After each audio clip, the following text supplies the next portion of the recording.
السلام علیکم سیدت سینٹر کے پیارے ناظرین، امید ہے آپ سب خیریت سے ہوں گے۔ ایک اور پراسرار اور بھیانک کہانی کے ساتھ حاضر ہیں۔ دیکھیے اور شیئر کیجیے اور ہمارے چینل سیدت سینٹر کو سبسکرائب کر کے بیل آئیکن کو دبائیے۔ وہ منگل کا منحوس دن تھا جب رات کو ساجد نے اپنی ڈیوٹی پوری کی اور گاڑی اڈے پر کھڑی کرنے کے بعد اپنی موٹر سائیکل نکالی اور گھر کی طرف روانہ ہوا۔ آگے جا کر بڑی آبادی کے قریب ان کا بڑا سا گھر تھا۔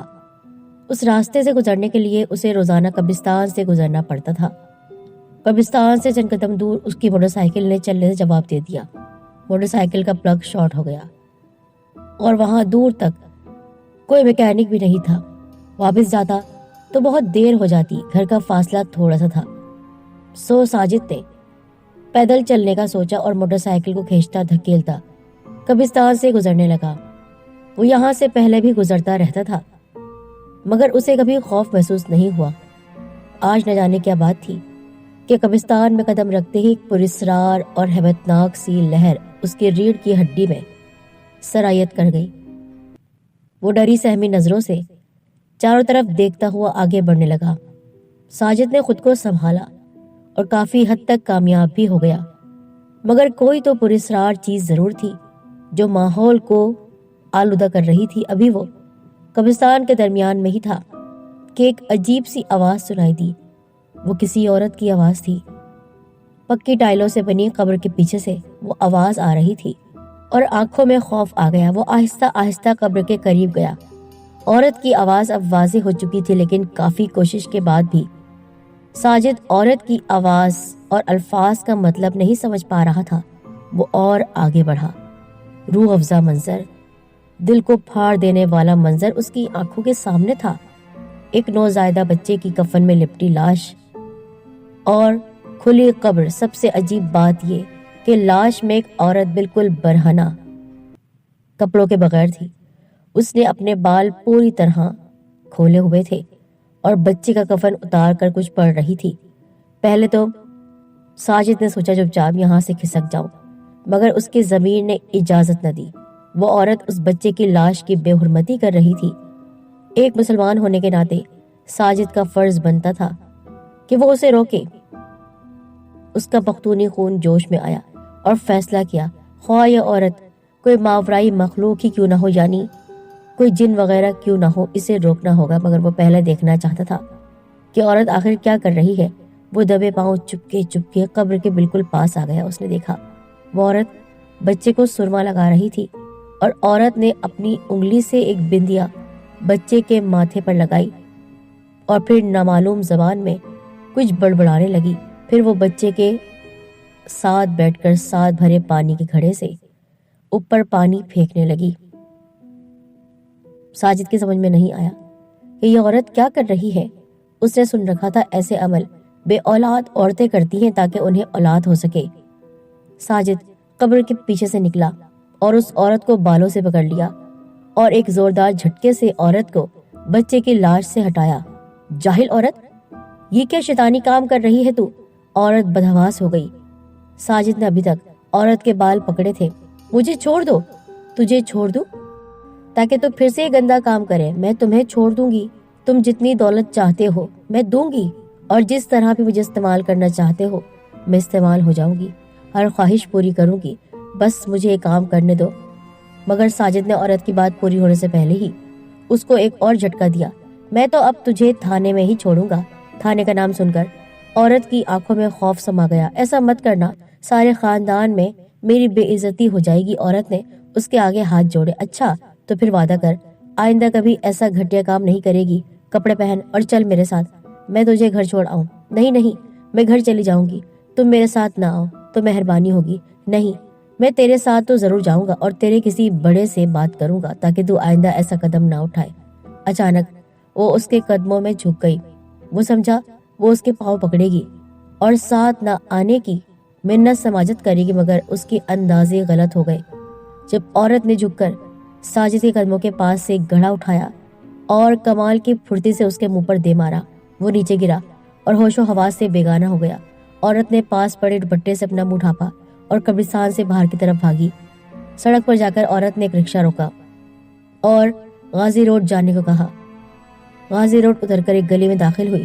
تھوڑا دور پیدل چلنے کے بعد سیڑھیاں چڑھی اور اوپر فلیٹ میں چلی گئی۔ فلیٹ میں سامنے ایک شخص بیٹھا تھا جس کی بہت ہی مکروہ اور عجیب شکل تھی۔ انسان تو کہیں سے نہیں لگ رہا تھا وہ۔ عورت اس کے پاس جا کر بیٹھی اور کچھ کہنے کے لیے منہ کھولا ہی تھا کہ اس شخص نے ہاتھ اوپر اٹھا کر اسے چپ رہنے کا اشارہ کیا۔ میں جانتا ہوں سکینہ، تو اپنے مقصد میں کامیاب نہیں ہو سکی، بس تو کالی طاقتوں کا شکر ادا کر کہ انہوں نے تیرے ساتھ کچھ نہیں کیا، ورنہ عمل کے رکنے سے تیری جان کو خطرہ بھی ہو سکتا تھا، اور یہی تیرا پہلا عمل تھا جس کے خلاف کالی طاقتیں کچھ نہ کر سکی۔ اب میں کیا کروں آپ بتائیں؟ اب تمہیں کچھ بھی کرنے کی ضرورت نہیں۔ جس کام کو اس نامراد نے روکا ہے اب یہ کام وہی کرے گا۔ تمہارا عمل ضرور پورا ہوگا، اور اگر کالے خبیث جنات نے چاہا تو تمہیں ضرور اولاد ملے گی، لیکن تم روزانہ کی طرح ہمیں خوش کرو۔ اور آخری الفاظوں پر اس شیطانی آدمی کے ہونٹوں پر ہوس سی مسکراہٹ تھی۔ مجھے اولاد کے لیے جو کچھ کرنا پڑا میں کروں گی، سکینہ نے مضبوط لہجے میں کہا۔ وہ آدمی اٹھا، چٹائی بچھائی، دروازہ بند کیا اور دونوں گندے کام میں گم ہو گئے۔ ساجد ہوش میں آیا تو وہ عورت جا چکی تھی، اور نہ جانے پتہ نہیں کتنی دیر وہ قبرستان میں بے ہوش پڑا رہا۔ اس کے سر کو بہت گہرا زخم آیا تھا۔ اس نے گھر جانے کا ارادہ کیا، مگر جانے سے پہلے اس نے بچے کو دفنا دیا۔ گھر آ کر وہ سیدھا اپنے بھتیجے کے کمرے میں گیا جو اس وقت تلاوت قرآن پاک سن رہا تھا۔ پھر تھوڑی دیر کے بعد وہ اٹھ کر سونے کے لیے چلا گیا، کیونکہ صبح اسے جلدی اٹھنا تھا اور موٹر سائیکل بھی ٹھیک کروانی تھی۔ 4-5 دنوں میں یہ واقعہ اس کے ذہن سے بالکل ختم ہو گیا، ایسے گم ہو گیا جیسے وہ واقعہ ہوا ہی نہیں تھا۔ مگر جب چھٹی کے وقت قبرستان سے گزرتا تو اسے وہ عورت یاد آ جاتی۔ وہ یہ سوچ رہا تھا کہ اس عورت کو اس نے بھگا دیا اور بس قصہ ختم، مگر اس کی زندگی کا سب سے بھیانک حصہ تو اب شروع ہونے والا تھا، جس سے وہ لا علم تھا۔ منگل کا دن پھر آ گیا۔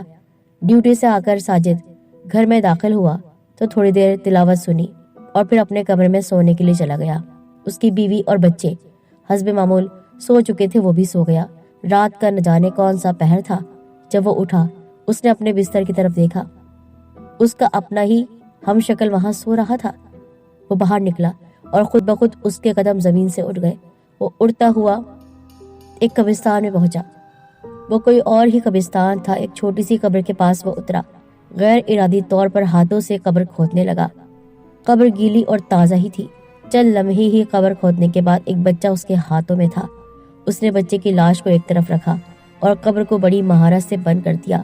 بچے کو اٹھایا اور پھر سے اڑنے لگا۔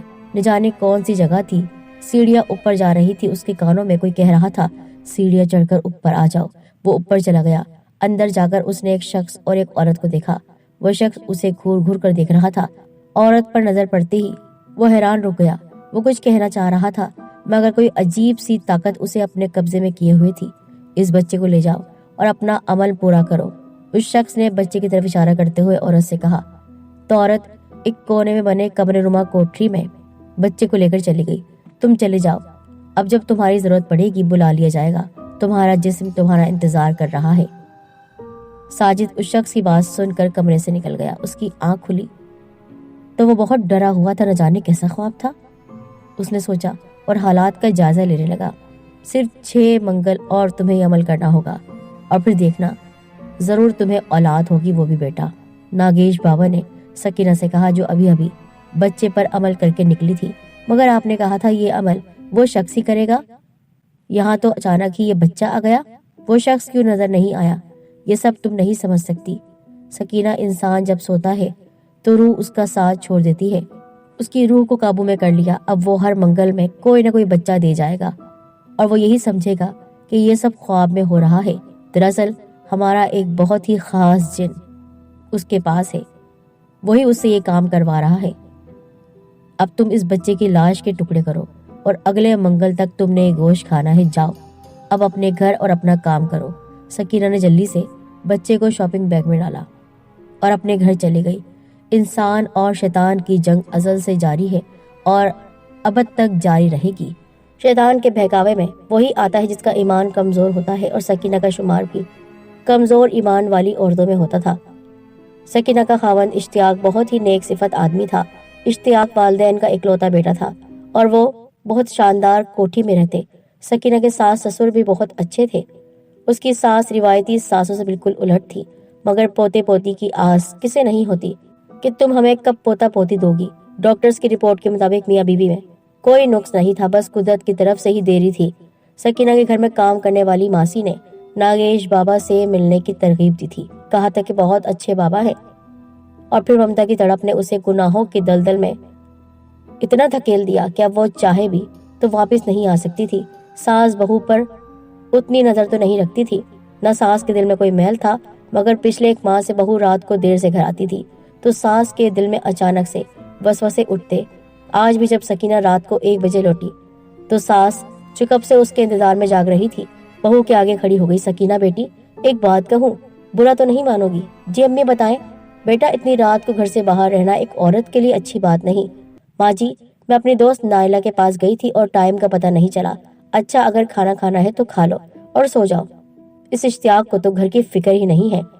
سکینہ جانے کے لیے اپنے کمرے کی طرف بڑھی تو ساس نے کہا، بیٹا یہ شاپر میں کیا لائی ہو؟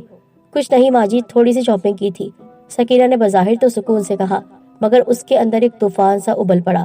وہ سوچ رہی تھی کہ اگر ساس نے اصرار کیا تو اسے کیا دکھائے گی، ایک بچے کی لاش کے ٹکڑے؟ اچھا جاؤ بیٹا، آرام کرو۔ ساس یہ کہہ کر اپنے کمرے میں چلی گئی اور سکینہ نے ایک سکون کا سانس لیا۔ اس نے بچے کا ایک ٹکڑا نمک اور مرچ لگا کر کھانے کے لیے منہ میں ڈالا ہی تھا کہ اچانک کراہت کی وجہ سے اسے ابکائی آئی۔ وہ بھاگ کر باتھ روم کی طرف گئی اور الٹی کرنے کے بعد سوچنے لگی کہ اگر ایسے ہی چلتا رہا تو وہ اپنے مقصد میں کامیاب نہ ہو پائے گی، اور پھر اسے شیطانی طاقتوں کا ڈر بھی تھا، وہ سارے جنات اس کو مار ڈالتے۔ اس خیال کے تحت وہ باتھ روم سے نکلی اور دل کو پکا کر کے وہ پکا ہوا بچے کے گوشت کا ٹکڑا کھانے لگی۔ اس گھناؤنے کام کے بعد وہ بستر پر سونے چلی گئی۔ طرح طرح کی سوچوں نے اسے گھیر لیا۔ یہ مہینے کا تیسرا منگل تھا جب ساجد نے وہی خواب دیکھا، وہ قبرستان سے ایک بچے کی لاش لے کر نکل رہا ہے اور پھر وہی سیڑھیاں چڑھتا ہے اور اسی شخص کو بچہ دے کر واپس آ جاتا ہے۔ پہلے تو وہ خوابوں سے اتنا پریشان نہیں ہوا تھا، مگر اب پریشانی اس کے چہرے سے ٹپک رہی تھی۔ دوسرے دن وہ ایک ڈاکٹر کے پاس گیا، ڈاکٹر کو ساری بات بتائی۔ ڈاکٹر نے چیک اپ کیا اور بولا، تمام رپورٹس درست ہیں، آپ بالکل ٹھیک ہے، مگر ایک بات پوچھوں، آپ صاف صاف بتانا۔ میرے پاس ایسے کیس پہلے بھی آئے ہیں جن میں مریض ایک ہی طرح کا خواب بار بار دیکھتا ہے، یا تو وہ منظر اس کی زندگی میں آنا ہوتا ہے یا پھر آ چکا ہوتا ہے، مگر ایسے لوگ آٹے میں نمک کے برابر ہوتے ہیں جن کو خواب میں زیادہ تر لوگ خود دیکھتے ہیں۔ پھر جب انسان سوچتا ہے تو اس کو اندازہ ہوتا ہے کہ یہ خواب دیکھا ہے اس نے، پر حقیقت میں سب کچھ ہو رہا ہوتا ہے۔ کیا آپ کے ساتھ بھی کبھی کوئی ایسا واقعہ پیش آیا؟ جی ڈاکٹر صاحب، ایک واقعہ میرے ساتھ ہوا۔ اس نے ڈاکٹر کو قبرستان میں ہونے والے اس واقعے سے لے کر بے ہوش ہونے تک تمام حالات بتا دیے۔ بالکل یہی وجہ ہے، وہ واقعہ آپ کے لاشعور سے چپک گیا ہے۔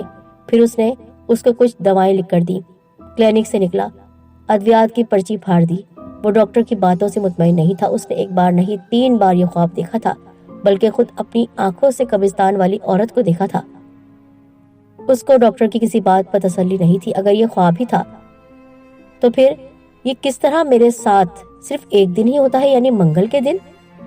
اس کے اندازے کے مطابق ہر 7ویں دن یہ خواب آتا تھا اور وہ کسی مختلف قبرستان سے بچے کی قبر کھودتا اور نامعلوم پتے پر نامعلوم شخص کو دے آتا۔ وہ سوچوں میں ڈوبا ہوا تھا کہ اسے ایک دوست کی آواز آئی، ساجد آج ڈیوٹی پر نہیں گئے؟ میں ڈاکٹر کے پاس سے آ رہا تھا۔ مسئلہ کیا ہے؟ کچھ نہیں یار، چھوٹی سی بات ہے۔ کبھی کہتے ہو چھوٹی سی بات ہے، کبھی کہتے ہو ڈاکٹر کے بس سے باہر ہے، مجھے بتاؤ تو صحیح، کیا بات ہے؟ آؤ میرے ساتھ۔ وہ اسے ہوٹل میں لے آیا، اس کو پورا واقعہ بیان کر دیا۔ مختار نے کاغذ پر پینسل سے ایک پتہ لکھ کر اسے دیا، ایک بات یاد رکھنا، یہ پیر صرف دن کو تعویذ وغیرہ دیتے ہیں، رات کو نہیں۔ کیا مطلب؟ تم مجھے یہاں پر کیوں بھیج رہے ہو؟ کیونکہ تمہارا جو معاملہ ہے وہ کوئی ڈاکٹر حل نہیں کرے گا، کوئی بابا ہی حل کریں گے۔ اب یہاں پر ساجد پیر نواز صاحب کے آستانے پر چلا گیا، وہاں کافی رش تھا۔ باری آنے پر وہ اندر جانے لگا تو دروازے کے پاس بیٹھے شخص نے اسے روک لیا۔ کتنی فیس ہے؟ جناب صرف 200 روپے، اور کام نہ ہونے کی صورت میں آپ کو 500 روپے واپس دے دیے جائیں گے، مگر کام ناجائز نہیں ہونا چاہیے۔ ساجد نے 200 روپے دے دیے اور اندر چلا گیا۔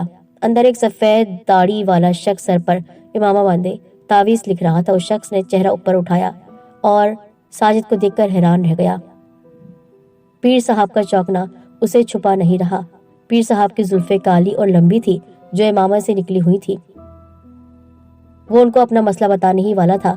بولے تمہارا مسئلہ میں حل نہیں کر سکتا، البتہ تم اصول کے مطابق فیس کے ساتھ 300 روپے اضافی لے کر جا سکتے ہو۔ مگر پیر صاحب آپ نے میری بات تو سنی ہی نہیں۔ بچے ہمیں سب علم ہے، تمہارے خواب تمہیں پریشان کرتے ہیں، یہ کوئی ایسی بیماری نہیں جس کے لیے تمہیں تعویذ دیا جائے، کچھ دنوں میں تم خود بخود ٹھیک ہو جاؤ گے، جاؤ اور سکون سے اپنا کام کرو۔ پیر صاحب کا جواب سن کر ساجد واپس نکلا۔ مایوسی میں اس نے فیس بھی واپس نہ لی اور اپنے گھر آ گیا۔ آج بہت گڑبڑ ہونے والی تھی۔ ناگیش بابا نے سکینہ کی طرف دیکھتے ہوئے کہا۔ سکینہ ناگیش بابا کا چکر لگاتی تھی اور بابا کو اپنے عمل کی رپورٹ دیتی تھی۔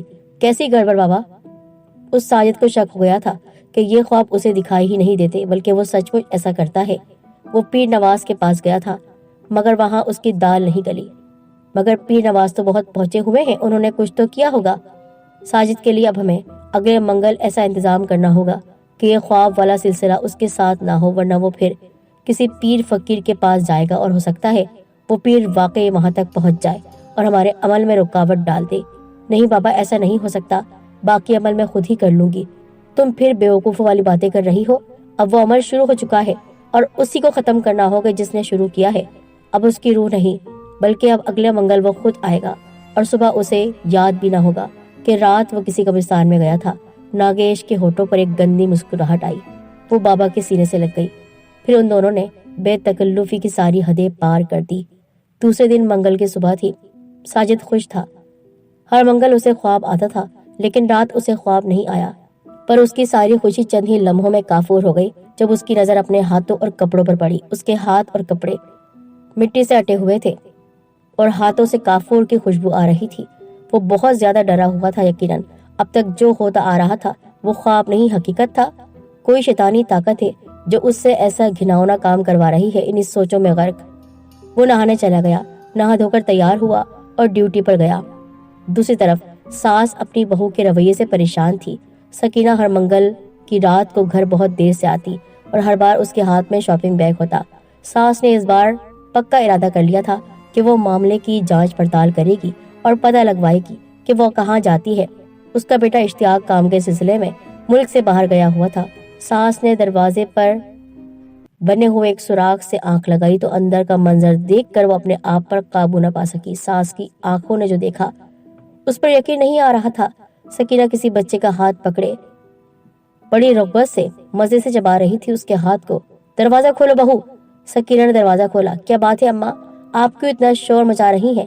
سکینہ مجھے معلوم ہو گیا ہے کہ تم عورت نہیں ایک ڈائن ہو اور میں اپنے بیٹے اشتیاق کو ایک ڈائن کے ساتھ نہیں رہنے دوں گی۔ اشتیاق آتا ہے تو میں تمہارا فیصلہ کرواتی ہوں۔ ساس کا چہرہ تو غصے سے سرخ ہو گیا۔ ساس واپس مڑی مگر سکینہ اب اپنی منزل کے پاس آ کر واپس نہیں پلٹنا چاہتی تھی، اس لیے اس نے شاپنگ بیگ الٹا دیا۔ بچے کے بچے ہوئے ٹکڑے زمین پر گر گئے اور سکینہ نے شاپنگ بیگ ساس کے منہ پر چڑھا دیا۔ تو میری موت کا فیصلہ کرے گی بڑھیا؟ لے، میں نے تیری موت کا فیصلہ کر دیا۔ سکینہ واقعی ڈائن بن چکی تھی۔ سکینہ کی شکل دیکھ کر کوئی نہیں کہہ سکتا تھا کہ اس کے چہرے کے پیچھے ایک قاتل ہے، ایک چڑیل ہے۔ ساس نے اپنی جان بچانے کی بھرپور کوشش کی لیکن آخرکار ساس مر گئی۔ کافی دیر کے بعد جب اس نے شاپنگ بیگ منہ سے ہٹایا تو وہ بری طرح سے کانپ رہی تھی۔ ساس کی آنکھوں کی بے نور پتلیاں جیسے اسے گھور رہی تھی۔ سکینہ نے ہمت کر کے ساس کی لاش اس کے کمرے میں پہنچائی اور اپنے کمرے کو ہر سوراخ سے پاک کیا اور سب سے پہلے اپنے شوہر کو فون کیا اور بڑی اداکاری سے ساس کی طبیعت ناساز ہونے کا اسے بتا دیا اور پھر اپنے فیملی ڈاکٹر کو فون لگا دیا۔ تھوڑی دیر میں ڈاکٹر وہاں پہنچ گئے۔ ڈاکٹر کو پہلی نظر میں ہی پتہ چل گیا کہ وہ مر چکی ہے۔ تھوڑی دیر کے بعد سکینہ نے دوبارہ اشتیاق کو فون کیا اور روتے دھوتے بتایا کہ تمہاری ماں اس دنیا سے گزر گئی۔ دوسری طرف جیسے جیسے منگل قریب آ رہا تھا ساجد کا خوف بڑھ رہا تھا۔ پورے ایک ماہ سے منگل کا شکار بنتا آیا تھا وہ، لیکن اب کی بار وہ ایسا ہونے نہیں دینا چاہتا تھا۔ ڈیوٹی ختم ہونے کے بعد وہ گھر کی طرف چل پڑا۔ کچھ سوچ کر اس نے اپنی موٹر سائیکل میڈیکل اسٹور کی طرف بڑھا دی۔ وہاں جا کر اس نے رات بھر جاگنے والی گولیاں لی، لیکن جب گولیاں اس نے کھائی تو اسے نیند آنے لگی۔ اس نے سر جھٹکا اور گولی کے پتے کی طرف دیکھا۔ سفید رنگ کی گولیاں پیلے رنگ میں تبدیل ہو چکی تھی۔ اسے اچھی طرح یاد تھا کہ گولیاں کس رنگ کی تھیں، وہ بار بار سر کو جھٹکنے لگا، لیکن نہ چاہتے ہوئے بھی نیند کی آغوش میں چلا گیا۔ رات 12 بجے کا وقت تھا۔ ساجد مشینی انداز میں اٹھا تو اس کے بھتیجے کے کمرے سے تلاوت قرآن پاک کی آواز آ رہی تھی۔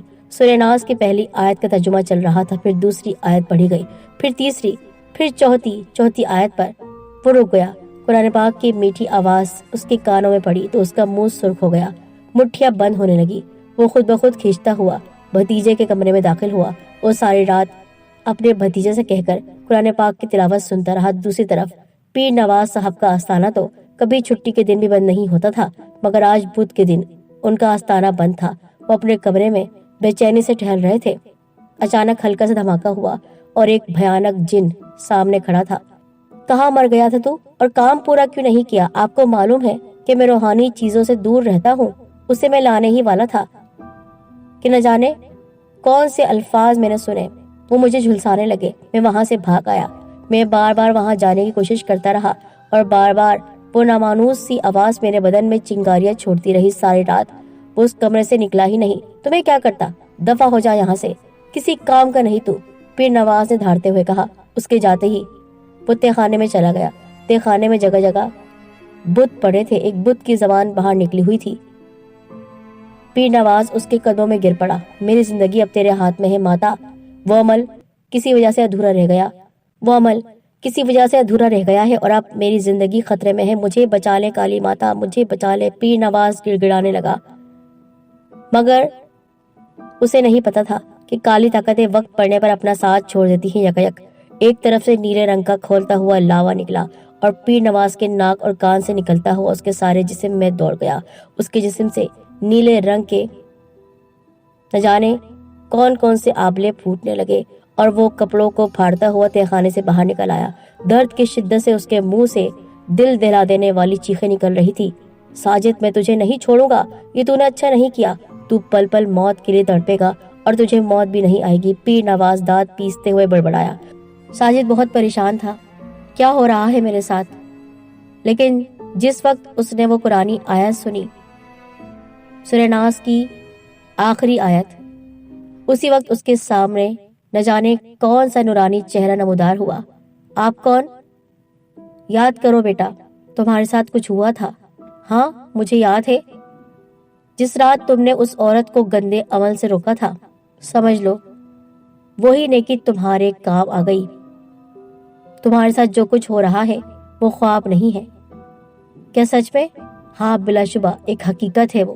شاید یہ عمل تم 7 منگل تک کرتے رہتے، مگر اللہ تعالیٰ کے پاک کلام کی بدولت عمل آدھے میں رہ گیا، جس کی وجہ سے وہ شخص کافی عذاب میں ہے اور اب وہ تم سب اہل خانہ کا دشمن ہو گیا ہے۔ پر اب وہ تمہارا کچھ نہیں بگاڑ سکے گا۔ میں نے تمہیں قبرستان میں دیکھا تھا، اسی دن سے تمہارے ساتھ ہوں۔ مگر بابا وہ شخص کون ہے؟ بچے، اس کا ایک روپ خواب میں تم دیکھ چکے ہو اور دوسرا روپ اس کا ہے پیر نواز۔ وہ پیر بن کر لوگوں کے درمیان موجود ہے۔ وہ شخص صبح کے وقت آستانے پر بیٹھ کر پیر نواز بنتا ہے اور رات کو سفلی عمل کا ماہر بن جاتا ہے۔ ناگیش بابا کے نام سے ایک فلیٹ پہ موجود ہوتا ہے۔ کام وہ شیطانی عمل سے ہی کرتا ہے، خواہ وہ آستانے میں ہو یا اس فلیٹ میں اب میں چلتا ہوں۔ اور ہاں، صبح تم اپنے کام پر ضرور جانا۔ مگر بابا، گھر میں جو کچھ ہو رہا ہے بیٹا، کچھ نہیں ہوگا، سب بہتر ہو جائے گا۔ اس نیک کام کا انجام تمہارے ہاتھوں ہی ہونا تھا اور ہوگا۔ اگلے دن فقیر کی ہدایت کے مطابق ساجد ڈیوٹی پر چلا گیا۔ سارا دن وہ اسی کشمکش میں رہا کہ نہ جانے کون سا ایسا نیک کام ہے جو اس کی وجہ سے رکا ہوا ہے۔ وہ بے دھیانی میں گاڑی چلا رہا تھا، اچانک اس کے سامنے ایک بہت ہی کالی شکل کا دیو آیا۔ وہ وہی جن تھا جو اسے لے کر جانے والا تھا۔ اس نے اللہ کا نام لیا، سورہ ناس کی تمام آیتوں کو پڑھا اور اس پر حملہ کر دیا۔ تمام لوگ حیرت سے دیکھ رہے تھے، یہ کس کو مار رہا ہے، کس کو؟ جب اس نے ان لوگوں کی طرف دیکھا تو کہا، دیکھو یہ آدمی صحیح نہیں ہے۔ کیا تم کو نظر آ رہا ہے؟ نہیں، ہمیں کوئی بھی نظر نہیں آ رہا، بلکہ ہم دیکھ رہے ہیں کہ تم ایک جنگلی خنزیر کو مار رہے ہو۔ خنزیر؟ میں نے کسی خنزیر کو نہیں مارا، بلکہ کوئی بہت ہی کالی شکل کا آدمی تھا۔ نہیں، ہم نے یہاں پر خنزیر کو دیکھا۔ سب حیران ہو رہے تھے، انہوں نے خود ایک جنگلی خنزیر کو مرتے ہوئے دیکھا۔ دراصل وہ پیر نواز تھا جو اس بار اس پر حملہ کرنے آیا تھا۔ اگر چاروں منگل مکمل ہو جاتے تو سکینہ کا عمل بھی ہو جاتا۔ یہاں پر سکینہ نے جب عمل مکمل نہیں کیا تو تمام جناتی قوتیں اس پر حملہ کرنے لگی اور اسے بھی موت کے گھاٹ اتار دیا۔ یہاں پر اس کے شوہر کو یہ بات معلوم ہو گئی تھی کہ اس کی ماں کو مارنے میں سکینہ کا ہاتھ تھا۔ اسے بہت افسوس ہوا کہ اس کی بیوی نے اولاد کے حصول کے لیے کالا جادو کیا، پر انہی جنات نے اسے ہی مار دیا۔ اب ساجد کی زندگی معمول پر آ چکی تھی۔ اس نے ایک بہت اہم کام کیا تھا، اس کے ہاتھوں سے سفلی عمل کرنے والے عامل کا خاتمہ ہو گیا تھا۔